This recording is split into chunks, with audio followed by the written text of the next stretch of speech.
नमस्कार, रोकठोकमध्ये आपलं स्वागत। आजचा दिवस घटस्थापनेचा, पण आजच्याच दिवशी एक नव्हे तर दोन घटस्फोट झाले। युती तुटली आणि आघाडी फुटली आणि विधानसभा निवडणुकीच्या निमित्तानं सर्वच राजकीय पक्षांचे वेगवेगळे गट निवडणुकीला बसले। 25 वर्षाचा शिवसेना भाजप युतीचा संसार आता संपुष्टात आला। 15 वर्षापासून महाराष्ट्रावर सत्ता गाजवणाऱ्या काँग्रेस राष्ट्रवादी काँग्रेस आघाडीचाही आज काडीमोड झाला। राष्ट्रवादीने पाठिंबा काढून घेतल्यानंतर महाराष्ट्रातलं आघाडी सरकार आता अल्पमतात आलंय। गेल्या गुरुवारीच आम्ही विशेष संपादकीयाच्या माध्यमातून एकदा होऊन जाऊन द्या असं आवाहन केलं होतं आणि शुक्रवारी सकाळीच शिवसेना भाजप युती तुटणार असल्याचं वृत्त सर्वात आधी आम्ही दिलं होतं। जी 24 तासची ती बातमी तंतोतंत खरी ठरली। महाराष्ट्रातल्या विधानसभा निवडणुकीत आता पंचरंगी किंवा बहुरंगी सामना रंगणार आहे। ही राजकीय सद्यस्थिती महाराष्ट्राला कुठे घेऊन जाणार आहे?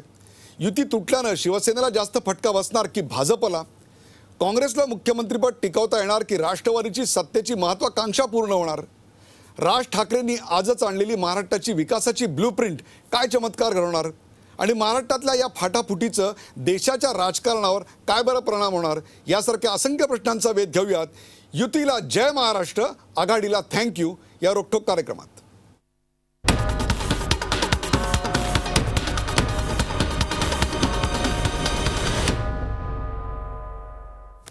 25 वर्षाच्या युतीपाठोपाठ 15 वर्षाची काँग्रेस राष्ट्रवादीची आघाडी तुटली आहे।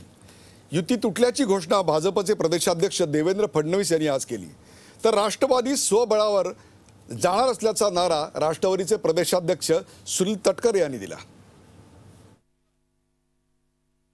आम्ही असं ठरवलंय की जे ध्येय आम्हाला गाठायचं आहे ते ध्येय गाठत असताना जे मित्र आमच्या सोबत आहेत त्यांना घेऊन आमच्या मार्गाने आम्ही ध्येय गाठण्याचा प्रयत्न करू आणि त्यामुळे तोच निर्णय आज आम्ही त्यांना कळवलाय। आम्ही याही ठिकाणी स्पष्ट करतो की शेवटी विचारांच्या आधारावर तयार झालेली एखादी युती त्याच्यामध्ये आपापल्या मार्गाने आपण चालायचं ज्यावेळेस ठरवतो त्यावेळी मनाला अतिशय वेदना होतात, दुःख होतं। या निवडणुकीला आता आम्ही सामोरं जाण्याचं ठरवलेलं आहे। समविचारी पक्षाच्या जवळ चर्चाही आता आम्हाला सुरू करावी लागणार आहे। 27 तारीख ही अर्ज भरण्याची शेवटची तारीख आहे, त्यामुळे या प्रक्रियेला वेग देणं आणि समविचारी पक्षाला सोबत घेत निवडणुकीला सामोरं जाणं ही भूमिका राष्ट्रवादी काँग्रेस पक्षाने निश्चित त्या ठिकाणी केलेली आहे। आज नेमकं महाराष्ट्राच्या राजकीय परिस्थितीत काय घडतंय पाहूया एका विशेष संपादकीयात। विशेष संपादकीय 19 सप्टेंबर 2014 रोजी महायुती संपुष्टात येत आहे अशी स्पष्ट बातमी सर्वात आधी झी 24 तासनं दिली। जीव घेण्या स्पर्धेच्या काळात सर्वप्रथम आम्हीच हे सिद्ध करण्यासाठी केलेला हा हवेतला खटाटोप नव्हता, तर त्यामागे सध्याच्या राजकारणाचं विश्लेषण, उपलब्ध माहिती, राजकारण्यांची मानसिकता या सगळ्यांचा लेखाजोखा मांडूनच अभ्यासाअंती तो निष्कर्ष मांडला होता। महायुती तुटणं ही महाराष्ट्राच्या राजकारणासाठी खूप मोठी घटना आहे, म्हणूनच आम्ही ती नोंदवली। दशकानंतर पिढी बदलते, विचार करण्याच्या पद्धती बदलतात, त्यामुळे कुठेतरी जुनी गणितं तपासण्याची गरज वाटू शकते। हे गैर की चूक हा मुद्दा नाही, हे घडणार आहे हेच आम्ही मांडलं। जे महायुतीत घडतंय तेच आघाडीतही घडत आहे। जेव्हा आपल्या उंचीविषयी आणि स्वबळाच्या ताकदीविषयी संभ्रम निर्माण होतो तेव्हा त्याचं मूल्यमापन मतदारांकडून करून घेणं हेच योग्य। हेच घडतंय। या बहुरंगी लढतीनंतरचा महाराष्ट्र कसा असेल? नमस्कार, आपण पाहिलं हे विशेष संपादकीय। आज याचवर चर्चा करण्यासाठी आमंत्रित केलेलं आहे आमदार आणि काँग्रेसचे प्रवक्ते भाई जगताप यांना। भाई, या कार्यक्रमात आपलं स्वागत। त्यांच्या बाजूला बसलेले आहेत संदीप प्रधान। संदीप प्रधान हे लोकमतचे वरिष्ठ सहाय्यक संपादक आहेत। संदीपजी, आपल्या या कार्यक्रमात स्वागत। आपल्याबरोबर ज्येष्ठ राजकीय विश्लेषक अभय देशपांडे आणि ज्यांच्या एका भाषणानं खरं तर या सगळ्याला चालना मिळाली असे भारतीय जनता पक्षाचे ज्येष्ठ नेते मधू चव्हाण। मधू चव्हाण, आपलं स्वागत। आणि युतीच्या स्थापनेपासून ते त्याच्या घटस्फोटापर्यंतचा सगळा प्रवास पाहिलेले प्रकाश जोशी आपल्यावर आमच्या ठाण्याच्या स्टुडिओमधून असणार आहेत। प्रकाश जोशी, आपलं या कार्यक्रमात स्वागत। अर्थात पहिला प्रश्न घेऊन जातोय मी प्रकाश जोशी यांच्याकडे। प्रकाश जोशी, युती स्थापन झाली तोही दिवस तुम्हाला आठवतोय? आज युतीचा एक प्रकारे तुर्तास युती नाही असं आपण म्हणूया, हा क्षणही तुम्ही पाहताय. या दोघांमध्ये नेमकी काय विसंगती दिसते?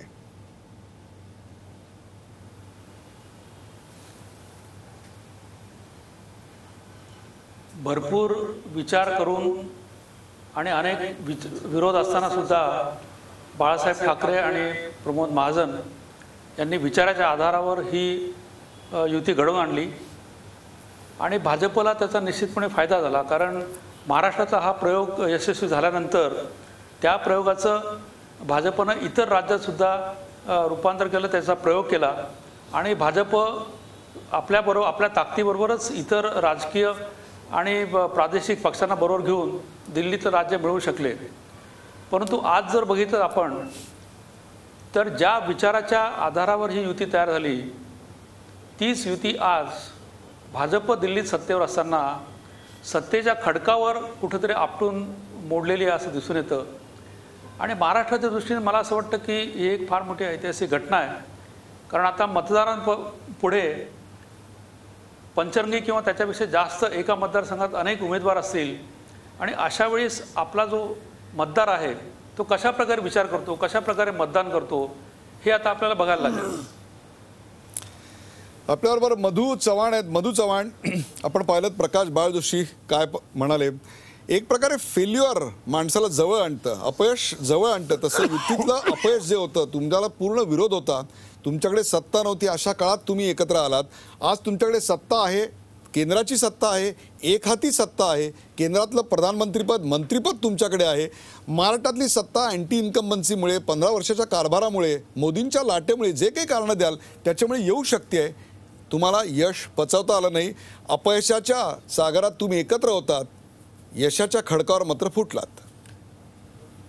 घटना अतिशय राजकीयदृष्ट्या मनाला वेदना देणारी आहे. एका सिद्धांतावर आधारित, एका वैचारिक सिद्धांतावर आधारित, कोणाला पटो वगैरे न पटो त्याची टिंगलटवाळी अनेकांनी केली. एक राष्ट्रीयत्वाचा, हिंदुत्वाचा विचार, अतिशय मोठं व्यक्तित्व असलेले आदरणीय श्रद्धेय बाळासाहेब ठाकरे, प्रमोद महाजन, गोपीनाथराव मुंडे, की दुर्दैवाने आज तिघही मोठी माणसं, त्याच्यामध्ये स्वाभाविकपणे बाळासाहेब फारच मोठे होते दोघांत, तर ही युती झाली होती एका विचाराच्या आधारावर. 25 वर्ष ती टिकली. अनेक त्या ठिकाणी छोटे मोठे त्या ठिकाणी गोष्टी घडल्या, परंतु तरीसुद्धा युतीच्या नेत्यांनी त्या वेळेच्या ज्या काय प्रासंगिक गोष्टी घडल्या असतील त्या दूर केल्या. पण ह्या वेळेला भारतीय जनता पक्षाने शेवटच्या क्षणापर्यंत, अगदी आज दुपारपर्यंत सुद्धा त्या ठिकाणी युती तुटू नये, आघाडीचं जे शासन आहे काँग्रेस आणि राष्ट्रवादीचं 15 वर्षाचं, की आमच्या दृष्टीने एक भ्रष्ट शासन, अकार्यक्षम, तुमच्या दृष्टीने तुम्ही पूर्ण प्रयत्न केलेत युती टिकवायचे? हो, टिकवायची असं युती केल्याने आता सुद्धा ही त्या ठिकाणी दुर्दैवाने एकमेकांपासून वेगळं व्हायचं झालं तरीसुद्धा आम्हाला पूर्ण विश्वास आहे महाराष्ट्रातली जनता योग्य तो निर्णय घेईल. आणि आमचं त्या ठिकाणी ह्याच्या पुढचं उद्यापासून, म्हणजे आता उद्या परवा शेवटचा फॉर्म दिवायचा, विड्रॉल वगैरे, म्हणजे खरी 12-13 दिवसच प्रचाराला मिळणार आहेत. त्या दिवशी आमचं त्या ठिकाणी टार्गेट, ज्याला राजकारणात शब्द वापरणं योग्य नाही, काँग्रेस एनसीपी अभय देशपांडे, आम्ही शेवटपर्यंत प्रयत्न केले, आमच्या पक्षानं हात पुढे केला, आम्ही एक पाऊल पुढे गेलो, परंतु ते पाऊल पुढे आले नाहीत असं दोन्ही म्हणतायत. एनसीपी पण तेच, आता प्रफुल्ल पटेल आणि या सगळ्यांची आपण प्रेस कॉन्फरन्स पाहिली, तेही तेच म्हणतायत, मनू चव्हाण पण तेच म्हणतायत, देवेंद्र पण तेच म्हणतायत. खरोखरच तुम्हाला असं वाटतंय का की हे दोन्ही पक्ष आपापल्या सहयोग्यांपर्यंत पोहोचण्याकरता पुरेसे प्रयत्न करत होते? नाही, मला वाटतं की आता हेच विधान कदाचित उद्धव ठाकरे पण करतील, मुख्यमंत्री पृथ्वीराज चव्हाण करतील, आता भाई जगताप पण सांगतील की आम्ही प्रयत्न केले होते. त्यामुळे युती फोडण्याचं पाप किंवा त्याचं खापर आपल्या डोक्यावर फुटावं असं कुठल्याही पक्षाची इच्छा नसते, कारण मतदारांचा त्याचा बॅकलॅश त्यांना येईल अशी भीती वाटत असते. मग त्यामुळे स्वाभाविकच आम्ही प्रयत्न केला परंतु युती टिकली नाही असं सांगण्याचा एक प्रयत्न होतो. मुळात ह्या चर्चेलाच, म्हणजे राष्ट्रवादी काँग्रेस असेल आणि काँग्रेसची चर्चा असेल किंवा शिवसेना भाजपची चर्चा असेल, ह्याचा निर्णय आधी झाला होता आणि नंतर प्रक्रिया झाली असं संशय यावा किंवा अशी खात्री पटावी अशा पद्धतीनेच या वाटाघाटी झालेल्या आहेत. म्हणजे आपण जे 10 दिवसापूर्वी जी बातमी दिली होती त्यावेळेस सगळं स्पष्ट सांगितलं होतं की हा निर्णय झालेला आहे. आता तो पोपट मेला हे जाहीर करायसाठी जो कालावधी लागला हा साधारणतः 2 पक्षाला आपल्या डोक्यावर खापर फुटू नये याच्यासाठी लागलेला कालावधी आहे. यामागे यावेळेस स्पष्ट भूमिका आहे की केंद्रात स्वबळावर मिळालेलं बहुमत, त्यामुळे महाराष्ट्रातलं अनेक वर्षाचं अपूर्ण राहिलेलं 100% स्वप्न, या सर्व बाबी बाहेर आल्या आणि हीच संधी आहे. ही संधी साधावी या दृष्टीने प्रयत्न केल्यास प्रत्येक पक्षाला, राजकीय पक्षाला आपला आधार वाढवण्याचा अधिकार असतो. त्या पद्धतीने त्यांनी केलं. जर युती किंवा आघाडी तोडायची होती तर मग आतापर्यंत कोणी स्पष्टपणे त्याचा उल्लेख का बरं नाही केला? कुठेतरी अशी भीती वाटत होती की आपल्या तोंडून घटस्फोट किंवा आम्ही वेगळे होत आहोत असं जर शब्द उच्चारला गेला तर त्याचा मतांचा बॅकलॅश आपल्याला भोगावा लागेल. निश्चित मला असं वाटतं की म्हणजे मधू चव्हाण यांनी स्पष्टपणे जाहीर भाषणातच मागणी केली होती की आता आम्हाला स्वतंत्र व्हायचंय म्हणून. 3 पायांची अडथळ्यांची शर्यत. मधू, तुम्हाला ते भाषण आठवत असेल तुम्हाला की 3 पायांची शर्यत आता आम्हाला तुम्हाला तोडायचं होतं. एक मिनिट मधू चव्हाण मला बोलू द्या 2 मिनिटं. त्यामुळे ह्यांना ते तोडायचं होतं. उलट मी असं म्हणतो की हा सगळा घोळ घालण्याची, रात्र जागल्याचं एक काहीतरी देखावा करण्याची काहीच गरज नव्हती. म्हणजे खरोखर जर समजा प्रेमाने असं सांगितलं असतं की हे जागा वाटप होऊ शकत नाही, त्यामुळे ह्या 2-4 पक्षांबरोबर आम्ही जातोय, ते स्वतंत्र जात आहेत, आमच्यात मैत्री आहे, कुठेही कटुता नाही आणि आम्ही स्वतंत्रपणे लढणार आहोत आणि आम्ही स्वतंत्रपणे जनतेचा कौल मागतो आहोत, तर हे झालं नसतं. म्हणजे मला असं वाटतं की उलट याच्यातून लोकांमध्ये आज जो संदेश गेलाय, म्हणजे आज काय झालंय माहिती का, बऱ्याचशा नेत्यांचा किती सामान्य माणसांशी संबंध आहे माहीत नाही, पण जर रस्त्यावरून फिरताना लोकांच्या प्रतिक्रिया ऐकल्या तर लोक यांचं जे काही गेले 15 दिवस नाटक चालू होतं त्याला शिव्या घालतायत लोक यांना. मला तुम्ही सांगा, पण ही लोक बाहेर येऊन एक धाडस घेऊन असं सांगत का नव्हते की हो हे तुटलेलं आहे, कारण जो असं बोलेल त्याच्या पक्षाला त्याचा फटका बसेल अशी भीती होती? निश्चित त्यांना भीती वाटत होती की आपण अशा पद्धतीने हे घेतलं तर कदाचित आपल्याला याचा परिणाम भोगावा लागेल. मुळामध्ये मी यांच्याशी सहमत नाही आहे. त्याचं कारण दोन्ही पक्षाचे नेते अतिशय प्रामाणिक आहेत होते. मी असं म्हटलं होतं की काळाची गरज म्हणून त्या काळामध्ये युतीची आवश्यकता असते, हो ते केली पाहिजे. जसं जनता पार्टीच्या काळामध्ये 1975 साली 77 साली आणीबाणी संपल्यानंतर त्या सगळ्या श्रीमती इंदिरा गांधींच्या हुकुमशाहीच्या विरोधात सगळ्या आम्ही एक झालो. इव्हन म्हणजे ज्यांचा आमचा वैचारिक मतभेद होते ते मंत्रिमंडळात आले नाहीत. म्हणजे अहिल्या रांगणेकरजींचा मी प्रचार केला होता, आम्ही एकत्र आलो, दुर्दैवाने ते सगळं झालेलं, पण ही त्याच्यापेक्षा सिद्धांतावर आधारित होती. त्यामुळे मी त्यावेळेला असं फक्त म्हटलं होतं की बाबा एक मिनिट, की आपण आपली शक्ती वाढवूया. तू कोणाचा उल्लेख केला नव्हता. पोस्ट अलायन्स त्या ठिकाणी इलेक्शन होऊ शकेल. आणि दुसरी गोष्ट अशी की त्या ठिकाणी एकच मिनिट फक्त, की आम्ही प्रामाणिक दोघेही जण शिवसेनेचे माननीय नेते, भारतीय जनता पक्ष मान्य अतिशय प्रामाणिकपणे शेवटच्या क्षणापर्यंत देवाणघेवाण करत होते. मला वाटतं की सिद्धांतावर आधारित होती आमची विचारसरणी, तत्वप्रणाली, हे शब्द आता बोथट झालेत. आता एक स्पष्ट होतं की हिंदुत्वाच्या विचारावर एकत्र आलेले पक्ष 5 आमदारांसाठी वेगळे झाले. हे पटणारं आहे? नाही, मला एकच सांगायचं आहे, हे जे म्हणतात ना हिंदुत्वावर आधारित युती होती, तर आता असं आहे गेल्या लोकसभेच्या 2 निवडणुकांमध्ये, विधानसभेच्या 3 निवडणुकांमध्ये हिंदुत्वाच्या मुद्द्यावर यांना सत्ता मिळाली नाही. ज्या बाबरी मशिदीचं नेतृत्व, त्या आंदोलनाचं नेतृत्व अडवाणींनी केलं त्यांनाही यांनी बाजूला ठेवलं. हिंदुत्वाचे आयकॉन होते ते. मोदी स्वतः त्यांनी सुद्धा आता विकासाचं राजकारणाचं हे घेतलेलं आहे. त्यामुळे बेसिकली हिंदुत्वाचा मुद्दा हा आपल्याला सत्तेपर्यंत नेऊ शकत नाही याची यांना खात्री पडली. त्यामुळे यांना युती नको होती. आता प्रेक्षक आपण पाहिलं असेल, विशेष संपादक्यात असं भाष्य केलं गेलं होतं की प्रत्येक पिढी आपला एक विचार घेऊन येते आणि विचार करायच्या पद्धती बदलत असतात. त्यामुळेच की काय राजकीय समीकरणे बदलत असतात. या सगळ्यावर काँग्रेसची भूमिका काय असणार आहे, काँग्रेस आणि एनसीपीचे संबंध, त्यांच्यातली ताटातूट, याविषयी बोलणार आहेत भाई जगताप. एका ब्रेक नंतर कुठे जाऊ नका, पाहत राहा झी 24 तास.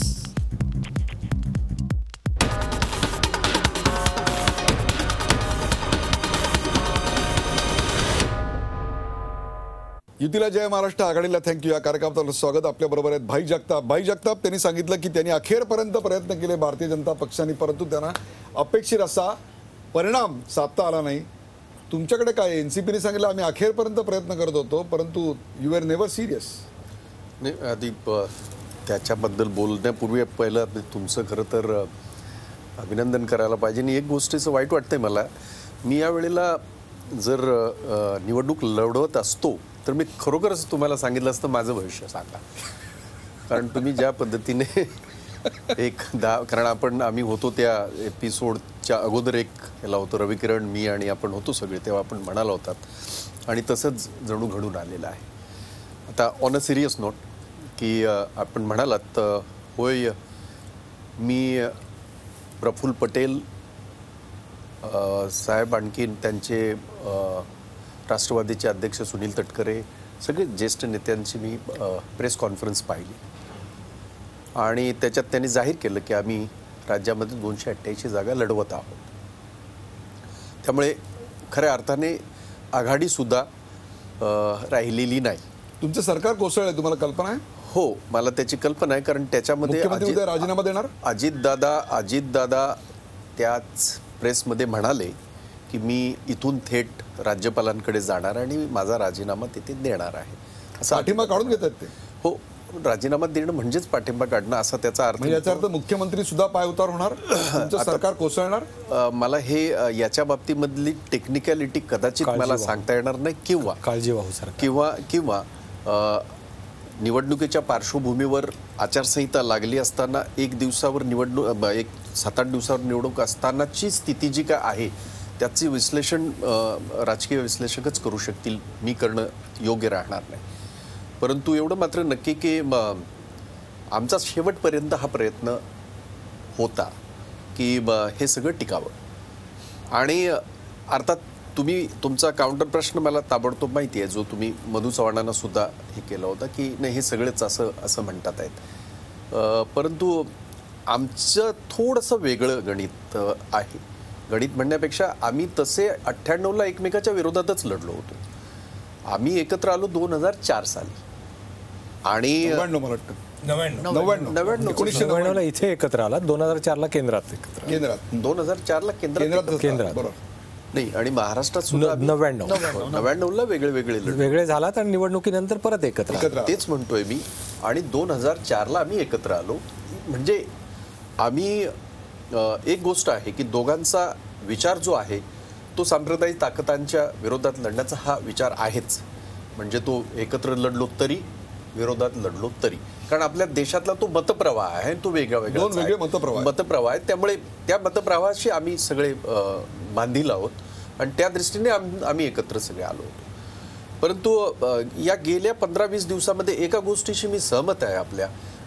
कदाचित आपला तो प्रश्न असू शकेल की हे सगळं खरं तर लवकर जरी घडलं असतं तरी काय ह्याच्यात काय फारसं बिघडलं नसतं. मग असं जर होतं तर कदाचित लवकर हा निर्णय करून ज्यांना त्यांना तेवढा वेळ देता कदाचित आला असता, असा कदाचित तुमचा प्रश्न असेल आणि त्याच्याशी मी सहमत असेन सुद्धा.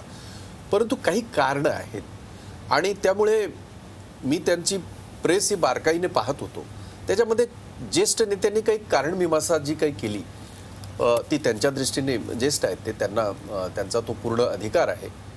परंतु आमच्याही लक्षात एक गोष्ट आली होती की गेल्या वेळेला युती केल्याच्या नंतर अशी काही अपक्ष तयार करायचे किंवा अपक्ष उभे राहायचे आणि मग त्याच्यामध्ये तो जो एक युतीचा विश्वास एकमेकाचा राहतो किंवा एक आघाडीचा विश्वास राहतो, तो कुठेतरी मग संशय त्याच्यामध्ये तयार होतो. पुण्याचं उदाहरण आपल्याला माहीत आहेच. एक मोठं उदाहरण आणखीन आहे नंदुरबारचं. आपण जर आपल्याला माहीत असेल, आपल्याला सगळ्यांना माहीत असेलच, विजय गावितांचे भाऊ शरद गावित हे यांच्या विरोधात लढले इथून नवापूरमधून. स्वरूपसिंग नाईकांच्या विरोधामध्ये नवापूरमधून. आता या नवापूरची जागा ही आमची आहे. आता तीच जागा जर ते गावित तिकडे गेले बीजेपीमध्ये, त्यांच्या भावाला तुम्ही तुमच्याकडे घेताय, तुमचा प्रश्न आहे तो, आणि ती जागा मागताय, अशी ही विचित्र थोडीशी परिस्थिती तयार झाली. त्यामुळे हा उशीर झाला. मुख्यमंत्र्यांनी, पृथ्वीराज चव्हाण मुख्यमंत्री आणि राज्याचे आमचे काँग्रेसचे नेते सन्माननीय अध्यक्ष सन्माननीय माणिकराव ठाकरे यांनी याच मुद्द्यावर वारंवार सांगितलं की आपल्याला तुम्ही 144 म्हणताय, तुम्ही त्याच्यातनं मागताय, आम्ही प्रस्ताव दिला 124चा, चला तुम्हाला मंजूर नाही. हे भाई, तुमच्या सगळ्या प्रतिपादना असं दिसतंय की एकीकडे अंकगणित न जमणे, काही जागांचे वाद न सुटणे आणि त्याहीपेक्षा सुद्धा अत्यंत महत्त्वाचा मुद्दा तुम्ही म्हणलात की जो मधू चव्हाण यांच्या पक्षाला सुद्धा लागू आहे, तो म्हणजे एकमेकांवरचा प्रचंड पराकोटीचा अविश्वास. जे नातं होतं ते नातं कुठेतरी कमी पडलं. पराकोटीचा हा तुमचा शब्द झाला. मी एवढं म्हणालो की 1-2 ठिकाणी, त्यामुळे पराकोटीचा हा आपला शब्द आहे. माझी शब्दावली हे तेवढी तुमच्या एवढी चांगली नसेल कदाचित. माझ्या मताशी दोन्ही आणि तिन्ही पत्रकार निश्चित समोर दिलं. मला मधू या ठिकाणी एक महत्त्वाचा प्रश्न असा आहे मधुभाई की घटक पक्ष आता शिरजोर झालेत. कालपर्यंत काही जागांवर समाधानी असणारे घटक पक्ष काल डायरेक्ट आम्हाला CM पद द्या, आम्हाला 2.5 वर्षाचं द्या, अशा प्रकारच्या गोष्टी करू लागले. सध्या घटक पक्ष कोणाबरोबर आहेत? आत्ता स्वाभिमानी पक्षाच्या राजू शेट्टींशी मी बोललो, ऑन एअर बोललो, तेव्हा त्यांनी तुमच्याबरोबर असल्याचा स्पष्ट संकेत दिला नाही. तुमच्यापासून आणि शिवसेनेपासून ते इक्विडिस्टंट आहेत. घटक पक्षांना तुमची भूमिका पटवून देण्यात, तुमच्या निर्दोषत्वाचा निर्वाळा देण्यात तुम्ही कुठेतरी कमी पडलात. नाही, मला वाटत नाही तसं. त्याचं कारण असं की आत्ता जी प्रेस कॉन्फरन्स झाली त्याच्यामध्ये महादेव जानकर यांनी तिन्ही घटक पक्षांच्या वतीने, स्वतःच्या वतीने, त्याच्यानंतर मेटेंच्या वतीने आणि माननीय राजू शेट्टींच्या वतीने सांगितलं की त्यांनी तिन्ही पक्षांच्या वतीने मी सांगतोय की आम्ही त्यांच्याबरोबर आहोत.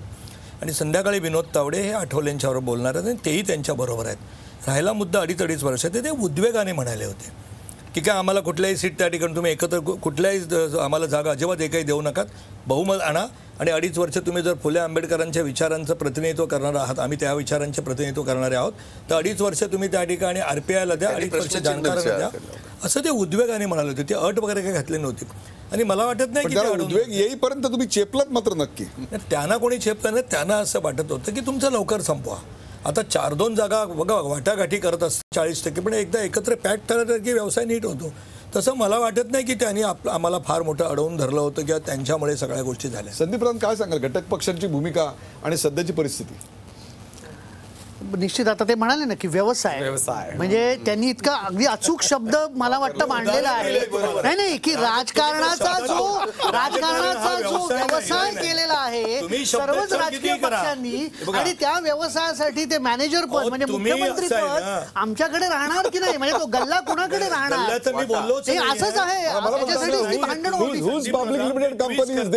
मी तुम्हाला उदाहरण दिलं की एखाद्या ठिकाणी 2 माणसं एखाद्या मुद्द्यावर ज्याला दोघं भागीदारीत काय करायचा प्रयत्न करतात त्याला बोलताना मागे पुढे मागणार नाही. राजकारण हा व्यवसाय नाही आहे. आम्ही त्याला व्यवसाय मानत नाही. आम्ही राजकारण हे एका सिद्धांताने विचाराने करतो. सिद्धांताचं मी मगाशी स्पष्ट केलं तुम्हाला की हिंदुत्वानी तुम्हाला सत्ता दिली नाही, त्यामुळे आता हिंदुत्वाच्या मुद्द्यावरची तुमची युती तुम्हाला टिकवण्यामध्ये रस नव्हता. दोन्ही पक्ष एकमेकांवर करताना त्या तिसऱ्या पक्षाचे, छोट्या पक्षाचे खांदे वापरत होते. त्याच्यामुळे त्या पक्षांना जाणीव झाली की आपले खांदे किती मजबूत आहेत. बरं, आता त्यांना दुसरी एक जाणीव झाली, हे वेगळे झाले म्हणजे यांच्याकडे वाटायला भरपूर आहे. म्हणजे भाजपाकडे शिवसेनेच्या 150 जागा आल्या आहेत आणि शिवसेनेकडे भाजपाच्या 120 जागा आल्यात वाटायला. राजकारणाची खैबरखिंड होती जिथे लुटालूट चालू झाली होती. म्हणजे जिथे 7 द्यायला जागा द्यायला मारामार होती तिकडे आता 70 देण्यासाठी स्कोप आहे. त्यामुळे या 4 दिवसात नेमकं काय घडलं त्यावर परखड भाष्य या दोन्ही पत्रकारांकडून आलंय. परंतु सवाल असा आहे की जेव्हा स्वतःच्या ताकदीविषयी आणि उंचीविषयी संभ्रम निर्माण होतो तेव्हा थेट मतदारांकडे जाऊन आपली उंची मोजण्याची हीच ती वेळ आहे का? त्यातनं नेमका कोणाचा फायदा होणार आहे याविषयी बोलणार एका ब्रेक नंतर. कुठेही जाऊ नका, पाहत राहा झी 24 तास. आपण पाहताय युतीला जय महाराष्ट्र आणि आघाडीला थँक्यू.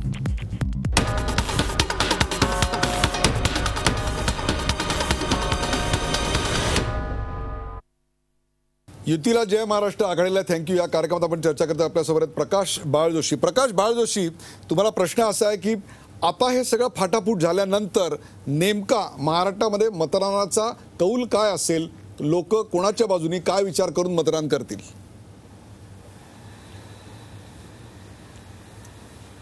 युती आणि आघाडी हे दोन्ही जरी आत कुठल्या असल्या तरी देखील त्याच्यात फार मोठा फरक आहे.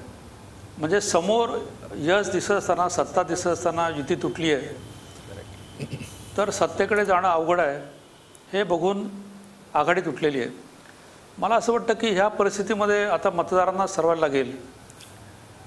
मग हे मतदान करताना ते म्हणजे मराठवाडा एकीकडे, विदर्भ दुसरीकडे, पश्चिम महाराष्ट्र तिसरीकडे, असं वेगवेगळ्या पद्धतीने विचार करतोय की महाराष्ट्रातले मतदार हे महाराष्ट्र म्हणून एकत्रपणे विचार करतायत या निवडणुकीत दिसून येईल. पण एक मला असं दिसतंय की राष्ट्रवादीने जे आहे त्यांच्या खांद्यावरचं जे काँग्रेसचं जोखड होतं ते त्याने अतिशय योग्य वेळी बाजूला टाकलेलं आहे. आणि निवडणुकीनंतर म्हणजे पोस्ट इलेक्शनमध्ये कशा प्रकारचं नवीन राजकीय वातावरण, नवीन गणित तयार होतं. अभय देशपांडे, हाच तर खरा सवाल आहे की महाराष्ट्र एकसंधरित्या वोटिंग करताना दिसेल का यावेळी मुंबईमध्ये पुन्हा गुजराती वर्सेस मराठी असा वाद निर्माण होणार आहे? आता शिवसेना आणि भाजप एकत्र नाही आहे. एक तर नक्की होतं की यामुळे शिवसेना आणि भाजपच्या एकत्र येण्यामुळे मुंबईमध्ये एक वेगळ्या प्रकारचं सोशल इंजिनिअरिंग झालं होतं भाषिक स्वरूपात. त्याचा फायदा वर्षानुवर्ष शिवसेना भाजपला मिळत होता. आता यांचे रस्ते वेगळे झाल्यानंतर स्वाभाविकच आहे जे विनिंग कॉम्बिनेशन होतं ते स्प्लिट होणार आहे. आता त्याला भाषिक वादाचं स्वरूप येणार नाही अशी अपेक्षा करूया आपण. परंतु त्याचे इम्प्लिकेशन काय काय होऊ शकतात. आता भाजप आणि शिवसेना वेगळ्या मार्गाने गेले म्हणून ते महापालिकेतली शिवसेनेचं सत्ता पाडणार आहात का, त्याच्यातून बाहेर पडणार आहेत का, ते पाडले तर त्याचे काय परिणाम होतील. शिवसेना केंद्रातून बाहेर पडणार आहे का. क्वेश्चन. अनंत दिघे, अनंत गीते राजीनामा देतील असं वाटतंय. मला वाटतं की आता त्या दोघांमध्ये एक थोडासा काहीतरी म्हणजे अजून कटुता आलेली नाही, ती येऊ द्यायची नाही असं ठरवलेलं दिसतंय. भाजपच्या बाजूने आज जाहीरपणे सांगितलं त्यांनी. जर ते बाहेर पडले तर त्याचे परिणाम दोन्हीकडे होतील आणि त्याचे स्वाभाविकच मग पडसाद इतरत्र. चांगली गोष्ट झाली ती म्हणजे भाजपच्या प्रेस कॉन्फरन्समध्ये असं सांगण्यात आलं की आम्ही एकमेकांवर टीका करणार नाही.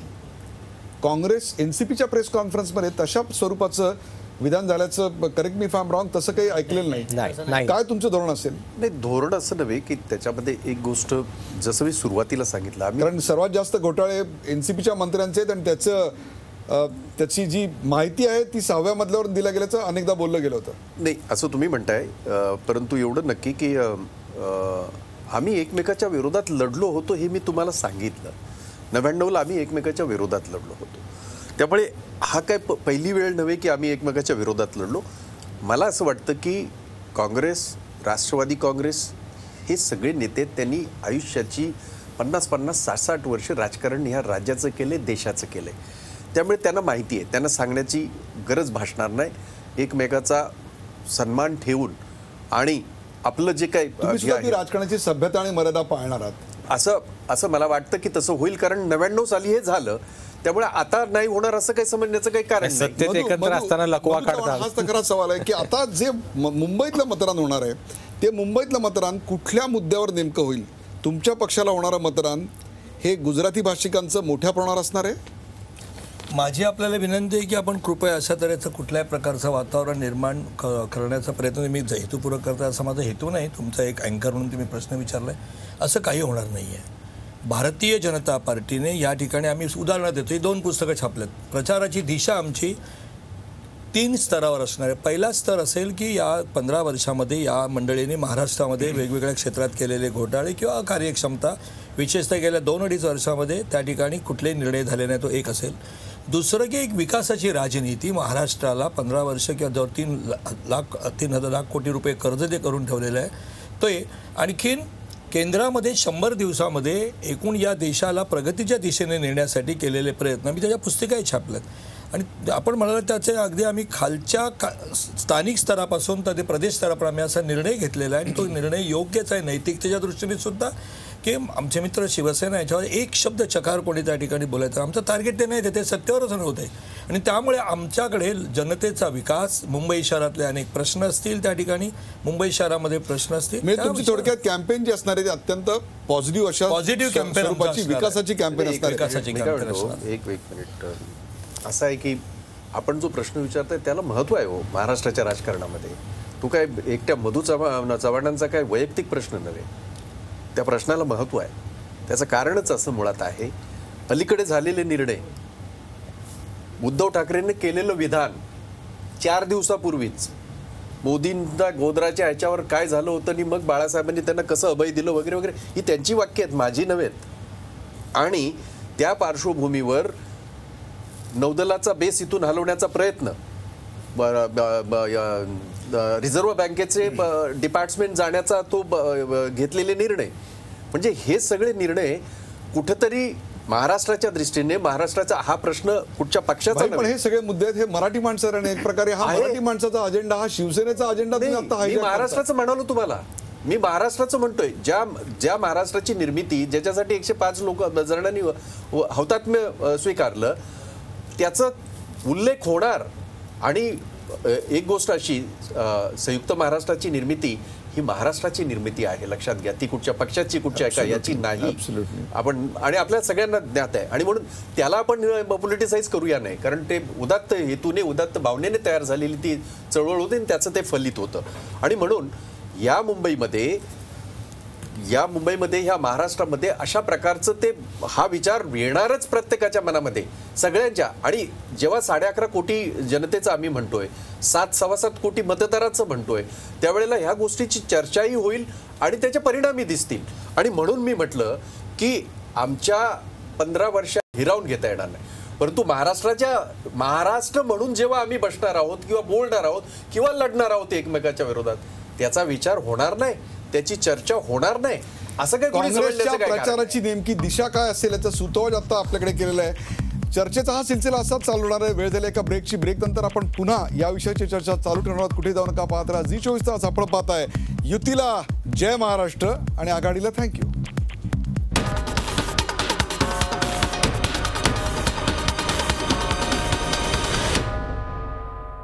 युतीला जय महाराष्ट्र, आघाडीला थँक्यू या विषयावरची चर्चा. हा शेवटचा भाग. पहिला प्रश्न संदीप प्रधान तुम्हाला. संदीप प्रधान, या सगळ्याचा विशेषतः मुंबई, ठाणे, पुणे म्हणजे 36, 24, 36 या जवळपास 100 जागांमध्ये मनसेला काही फायदा होऊ शकतो? मला वाटतं निश्चित. म्हणजे आत्ता जे मनसे अत्यंत एक खूप असं त्यांचा आलेख खाली गेला असं जे चित्र निर्माण झालं होतं, ते हे सगळं वेगळं झाल्यामुळे आता मनसेला सुद्धा त्यांच्या पद्धतीने राजकीय गणित हे करण्यासाठी येऊ शकतं. भाजपने मागच्या वेळी आपल्याला माहिती आहे की असं दाखवलं होतं की तुम्ही उमेदवार उभे करू नका अशी विनंती केली, पण प्रत्यक्षामध्ये नंतर चिडून जाऊन शिवसेनेच्या विरोधात त्यांनी उमेदवार उभे केले. त्यामुळे आता मनसे हे आज त्यांनी उमेदवारांची यादी जाहीर केलेलीच आहे. त्यामुळे आता मला असं वाटतं की त्यांना बळ मिळेल. भाजपकडून त्यांना कदाचित रसदही पुरवली जाऊ शकेल निवडणुकीसाठी. आणि त्यामुळे मला असं वाटतं की कुठेतरी निश्चितच मनसेचा जो आलेख खाली गेला होता तो कुठेतरी वाढायला मदत झालेली आहे. आणि भविष्यामध्ये त्यांना एक दुसरा मित्र संदीप प्रधान मी कल्पनेचे फवारे उडवतात. अशा तऱ्हेने रसद वगैरे पुरवण्याचा मुद्दा नाही. उलट आता आम्ही ज्यावेळेला एकत्र आम्ही ज्यावेळेला लढलो असतो, परस्परांच्या शक्तीमध्ये त्या ठिकाणी एकत्रित होऊन वाढ झाली असती. अतिशय प्रामाणिकपणे लॉजिकली बोलायचं तर एकत्र लढल्यामुळे आम्हाला आमच्याच शक्तीमध्ये त्या ठिकाणी अधिक वाढ करून केंद्रित करावी लागणार आहे. राहिला मुद्दा मनसेचा. महाराष्ट्रातल्या जनतेच्या प्रगल्भतेवर माझा विश्वास आहे. या 4 पक्ष आता वेगळे झालेले आहेत. 4 पक्ष वेगळे झाल्यानंतर कुठल्या वातावरणात त्या ठिकाणी झालं. 15 वर्ष या ठिकाणी माननीय जगतापांचा पक्ष आणि मित्रपक्ष सत्तेवर होता. त्यामुळे मला पूर्ण विश्वास आहे. आणि तुम्ही लिहून ठेवा एक वाक्य त्या ठिकाणी, कुठल्याही स्थितीमध्ये, म्हणजे मी राजकीय अभिनिवेशाने बोलत नाही, अतिशय मनापासून प्रामाणिकपणे चर्चा करतोय, हे सत्तेवर येत नाहीत. म्हणजे हे मी बोलणार विरोधी पक्ष म्हणून बोलत नाही आहे. राहिले आम्ही 2 पक्ष. त्यामुळे चित्र महाराष्ट्राच्या जनतेच्या मनामध्ये जे आहे अतिशय प्रगल्भतेने त्या ठिकाणी योग्य तो निर्णय घेणार आहेत आणि स्थिर सरकार पुढची 5 वर्ष त्या ठिकाणी ते महाराष्ट्रातली जनता देईल. आपल्याला प्रकाश बाळ जोशी आहे. स्थिर सरकार देईल असं म्हणतात. प्रकाश जोशी, तुम्हाला असं वाटतं का की केंद्रात ज्याप्रमाणे एका पक्षाच्या बाजूनी क्लिअर मॅन्डेट बऱ्याच वर्षांनी जवळपास 1984 नंतर एका पक्षाला मॅन्डेट मिळालं होतं स्थिर सरकारचं, तशा प्रकारचं मॅन्डेट द्यायची मानसिकता महाराष्ट्रात निर्माण होऊ शकते? दुर्दैवाने आज महाराष्ट्राकडे आक्रमक असा नेता अजून पुढे आलेला नाही आहे. जर अशा प्रकारे कोणी लोकांच्या समोर गेलं आणि महाराष्ट्राचा विकास आपण करू शकतो आणि ज्या पद्धतीने महाराष्ट्राची राजकीय चिरफाड झालेली आहे, अनेक त्याचे तुकड्यांमध्ये भाग झालेले आहेत, तर ते असं असताना केवळ एका पक्षाला बहुमत मिळेल अशी अजिबात शक्यता नाही आहे. एक गोष्ट मात्र निश्चितपणे सांगू शकतो की येणाऱ्या निवडणुकी ह्या अतिशय अटीतटीच्या होतील आणि जिंकून येणारे उमेदवार जे असतील ते सुद्धा फार थोड्या फरकाने येतील. त्यामुळे आज कोणीही छाती ठोकपणे असं सांगू शकत नाही की मग आमचाच उमेदवार निवडून येईल असं. भाई, तुम्हाला हाच प्रश्न आहे की अत्यंत अटीतटीच्या होतील याचं कारण पंचरंगी लढत जर असेल, 1.5 लाखाचं वोटिंग आपण जर म्हटलं तर माझ्या अंदाजाप्रमाणे सेफॉलॉजिकली एक आत्ता मी अंदाज मांडला, याचा विशेष अभ्यास आपण नंतर प्रेक्षकांसाठी सादर करू. जवळपास 62 जागा अशा आहेत की ज्या महाराष्ट्राचं भवितव्य ठरवणार आहेत की ज्या ठिकाणी अत्यल्प मार्जिन्स होती. सवाल तो नाही. सवाल असा आहे की याचा एक ॲडव्हान्टेज, या फुटीचा ॲडव्हान्टेज म्हणजे याचं दुःख आघाडीच्या कार्यकर्त्यांना आणि सैनिकांना निश्चितच शिवसेनेच्या आणि भारतीय जनता पक्षाच्या झालं असेल. तो निश्चितच अनेक वर्ष ते एकत्र असल्यामुळे तो भाग स्वाभाविक आहे. परंतु ज्या भागामध्ये आजपर्यंत तुमचा पक्ष वाढला नव्हता, म्हणजे उदाहरणार्थ जळगावमध्ये 11 जागा आहेत, तुम्ही आतापर्यंत 4च लढवायचा, तुमच्याकडे ती ताकदच नव्हती कारण तुम्हाला तिकडे आमदारकीच नव्हती. परंतु आता मात्र संधी आहे की वर्षानुवर्ष 15 वर्ष अशा प्रकारच्या कार्यकर्त्यांना धूळ झटकून कुठेतरी तुम्हाला आता लाईमलाईटमध्ये आणता येईल. नक्कीच हाच कार्यकर्त्यांचा रेटा सुरुवातीपासून होता आणि म्हणून कदाचित त्या चर्चांमध्ये जो अडथळा तयार होत होता त्याचं कारण हे सुद्धा होतं. त्याची अनेक वेळा आपण चर्चा केली. कारण कार्यकर्त्यांचं तेच मत होतं की ज्या जागा आपण लढत नाही त्या जागी हाताचं चिन्ह काँग्रेसचं हे कार्यकर्ताच राहत नाही आणि तो निष्भ्रम होतो. अशा प्रकारच्या भावना कार्यकर्त्यांच्या होत्या. आपण म्हणताय ते बरोबर आहे काही अंशी, परंतु पक्ष बांधणीचं काम सुरू होऊ शकतो. हो ते होईलच. परंतु आमच्या मित्रांनी जे काय म्हणाले त्या बाबतीमध्ये म्हणजे कसं आहे की त्यांचा कॉन्फिडन्स आणि ओव्हर कॉन्फिडन्स तो त्यांना लखलाभ हो. परंतु या महाराष्ट्रामध्ये 95 पर्यंत आम्ही एक हातीच सगळे येत होतो, म्हणजे काँग्रेसच येत होती, ही आपल्याला कोणाला विसरता येणार नाही. एक घटना सोडता 78ची एक घटना सोडता त्याच्यानंतर सुद्धा 95 पासून 99 पासून पुढे जे आम्ही काय म्हणत आहोत एकत्रितरित्या विरोधात लढलो तरी लोकांचा कल महाराष्ट्रातल्या जनतेचा महाराष्ट्राच्या मतदार राजाचा जो कल आहे तो विकासाकडे आपण लक्षात घ्या. आणि त्यामुळे आज पृथ्वीराज चव्हाणांची स्वच्छ प्रतिमा आणि सर्वात मोठा महत्वाचा मुद्दा आहेच आहे. मुद्दाच नव्हे तो आहेच आहे. आणि त्यामुळे मी तुम्हाला खात्रीपूर्वक सांगतो परिस्थितीने म्हणजे योगायोगाने किंवा नियतीने ही परिस्थिती निर्माण केलेली आहे 288 जागा लढण्याची. मी खात्रीपूर्वक सांगतो महाराष्ट्रातला मतदार राजा परत एकदा काँग्रेसला सत्तेवर प्रचाराचं भाषण आपण नंतर ठेवूया दोघांची. तुम्हाला प्रचाराचा व्यतिरिक्त मी हा प्रश्न विचारतोय. तुम्ही मुंबईचे आहात म्हणून हा प्रश्न माझ्याकडे आला की मुंबईमध्ये उपनगरामध्ये 26 जागा आहेत आणि त्या 26 पैकी आतापर्यंत फक्त तुमचा पक्ष 10 लढवत होता, बाकीच्या शिवसेना लढवत होता. आता या उर्वरित 16 जागांवर तुम्हाला तुमच्या कार्यकर्त्यांना न्याय देता येणारे एक प्रकारे तुमचा पक्ष तिकडे बांधण्याची संधी तुम्हाला मिळते, तशीच ती शिवसेनेलाही मिळते. मुळामध्ये म्हणजे अतिशय प्रामाणिकपणे सांगतो, म्हणजे युती तुटली असे ते शिवसेना आणि शिवसेनेचे मुंबईमध्ये 36 ठिकाणी चांगलं काम आहे. भारतीय जनता पक्षाचं त्या ठिकाणी 1-2 विधानसभा सोडल्या, म्हणजे कामाटीपुरा असेल, चिंचपोकळीचा काही, मदनपुराचा काही भाग सोडला तर भारतीय जनता पक्षाचं संघटनात्मक काम आहे. आता हे खरं आहे की 36 जागा त्या म्हणजे उपनगरातल्या 26 अधिक यात 10 अशा 36 जागा त्या ठिकाणी आहेत.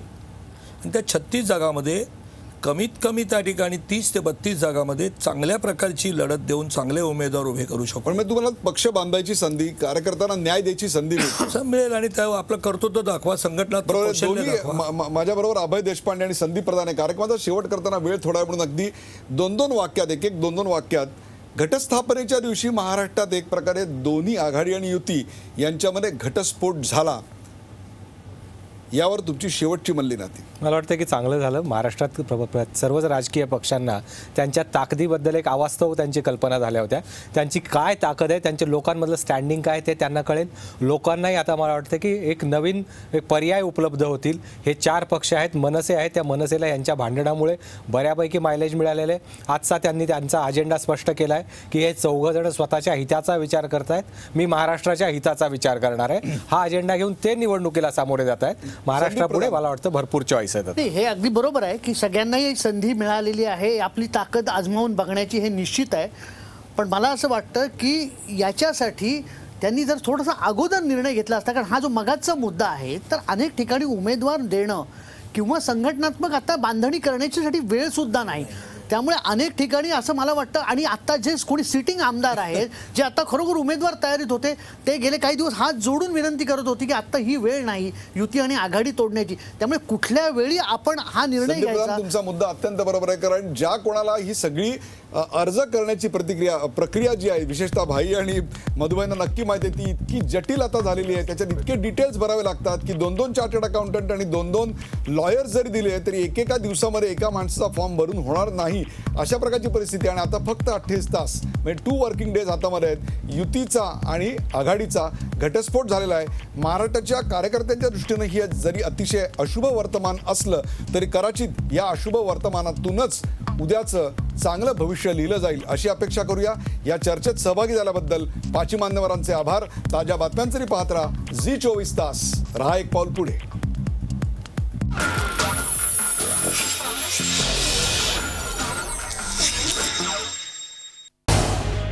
झी24 तास रहा एक पाऊल पुढे.